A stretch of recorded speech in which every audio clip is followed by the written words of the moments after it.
ದಿನಾಂಕ 22/2/24ರಂದು ತಾಯಿ ಮತ್ತು ಮಕ್ಕಳ ಆಸ್ಪತ್ರೆ ಪಾವಗಡ ಇಲ್ಲಿ 7 ಜನ ಶಸ್ತ್ರಚಿಕಿತ್ಸೆಗೆ ಒಳಗಾಗಿರ್ತಾರೆ.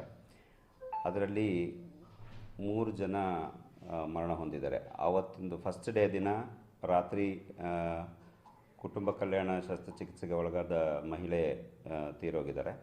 ನಂತರ 2 ದಿನದ ನಂತರ ವಾಣಿ ವಿಲಾಸ ಆಸ್ಪತ್ರೆಗೆ ಕಳಿಸಿದಂಥ 2 ಕೇಸುಗಳು ಕೂಡ ಸೀರಿಯಸ್ ಆಗಿದ್ದು 24ನೇ ತಾರೀಕು LSCS ಆದಂಥ ಮಹಿಳೆಯೊಬ್ಬರು ಮೃತರಾಗಿದ್ದಾರೆ. ಅದೇ ರೀತಿ ನಿನ್ನೆ ಬೆಳಿಗ್ಗೆ ಅಂದರೆ 26ನೇ ತಾರೀಕು ಬೆಳಿಗ್ಗೆ ಮತ್ತೊಬ್ಬರು ಮಹಿಳೆ ಹಿಸ್ಟೆಕ್ಟಮಿ ಅಂದರೆ ಗರ್ಭಕೋಶದ ಶಸ್ತ್ರಚಿಕಿತ್ಸೆಗೆ ಒಳಗಾದಂಥ ಮಹಿಳೆ ಮೃತರಾಗಿರ್ತಾರೆ.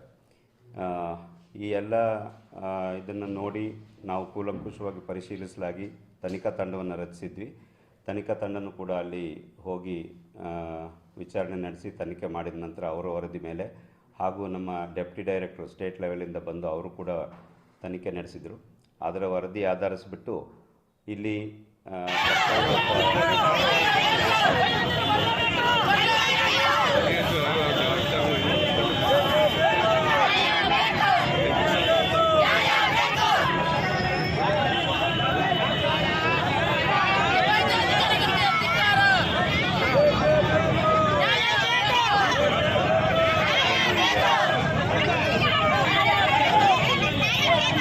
ಕರ್ತವ್ಯ ನಿರ್ವಹಿಸುತ್ತಿದ್ದ ಡಾಕ್ಟರ್ ಪೂಜಾ HM ಪ್ರಸೂತಿ ಮತ್ತು ಸ್ತ್ರೀರೋಗ ತಜ್ಞರು ಹಾಗೂ ಪದ್ಮಾವತಿ ಶುಶ್ರೂಷಾಧಿಕಾರಿಗಳು ಹಾಗೂ ಕಿರಣ್ BR OT ತಂತ್ರಜ್ಞರು ಈ ಮೂವರನ್ನು ಈಗ ಆಲ್ರೆಡಿ ಕರ್ತವ್ಯದಿಂದ ವಜಾಗೊಳಿಸಿದೆ.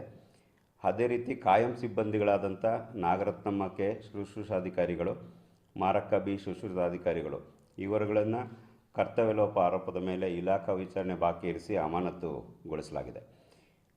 ಇದೇ ರೀತಿ ಈಗ ಅಲ್ಲಿ ಆಡಳಿತ ಪ್ರಭಾರಿಯನ್ನು ಡಾಕ್ಟರ್ ಕಿರಣ್ ಇವರ ಬದಲಿಗೆ ಡಾಕ್ಟರ್ ASL ಬಾಬು ಅಂತ ಸ್ತ್ರೀರೋಗ ತಜ್ಞರು ಇವರಿಗೆ ವಹಿಸಿದೆ.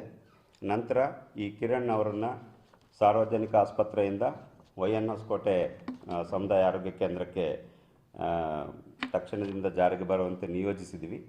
ಮತ್ತು ಅಲ್ಲಿರುವಂಥ ಕಿರಣನ್ನು ಇನ್ನೊಬ್ಬ ಮಕ್ಕಳ ತಜ್ಞರನ್ನು ಈಗ ಪಾವಗಡ ಸಾರ್ವಜನಿಕ ಆಸ್ಪತ್ರೆಗೆ ನಿಯೋಜನೆ ಮಾಡಿದೆ. ಅದೇ ರೀತಿ ಎಲ್ಲರಿಗೂ ಕೂಡ ಕಾರಣ ಕೇಳಿ ನೋಟಿಸ್ ಅಂದರೆ ಈ ಒಂದು ನೋಟಿಸನ್ನು ಎಲ್ಲ ಸಿಬ್ಬಂದಿಯವ್ರಿಗೂ 7 ಜನಕ್ಕೂ ಕೂಡ ಕಾರಣ ಕೇಳಿ ನೋಟಿಸ್ ನೀಡಿದ್ದೀವಿ. ಇದರಲ್ಲಿ ಅನಸ್ತೇಷಿಯಾ ತಜ್ಞರು ಡಾಕ್ಟರ್ ನಮ್ರತಾ ಅವ್ರಿಗೂ ಕೂಡ ನೋಟಿಸ್ ಇಶ್ಯೂ ಮಾಡಿದ್ದೀವಿ. ಇವ್ರದ್ದು ಕೂಡ ಕರ್ತವ್ಯ ಲೋಪ ಕಂಡು ಬಂದಿದೆ. ಅದನ್ನು ಕೂಡ ಈಗ ಆಲ್ರೆಡಿ ಕಮಿಷನರ್, ಯಾಕಂದರೆ ಅವರು ಗ್ರೂಪ್ ಎ ಅಧಿಕಾರಿ ಆಗಿರೋದ್ರಿಂದ ಕಮಿಷನರ್ ಹಂತಕ್ಕೆ ಕ್ರಮ ಜರುಗಿಸಲಿಕ್ಕೆ ವರದಿ ನೀಡಿದ್ದೀವಿ.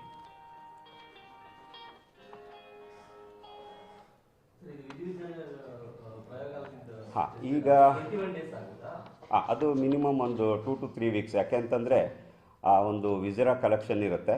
ಆ ವಿಸಿರಾದ್ದು ಎಕ್ಸಾಮಿನೇಷನ್ ಆಗೋದು ಫಾರೆನ್ಸಿಕ್ ಸೈನ್ಸ್ ಲ್ಯಾಬೊರೇಟರಿಯಲ್ಲಿ ಆಗುತ್ತೆ. ಅದರ ವರದಿ ಬರಲಿಕ್ಕೆ ಮಿನಿಮಮ್ ಒಂದು 20 to 21 ಡೇಸ್ ಬೇಕಾಗತ್ತೆ. ಈಗ ಕುಟುಂಬ ಕಲ್ಯಾಣ ಶಸ್ತ್ರಚಿಕಿತ್ಸೆ ಒಳಗಾದಂಥ ಮಹಿಳೆಗೆ 4 ಲಕ್ಷ ರೂಪಾಯಿ ಫ್ಯಾಮಿಲಿ ಪ್ಲ್ಯಾನಿಂಗ್ ಇದರಿಂದ ಸರ್ಕಾರದ ವತಿಯಿಂದ ನೀಡಲಾಗುತ್ತೆ.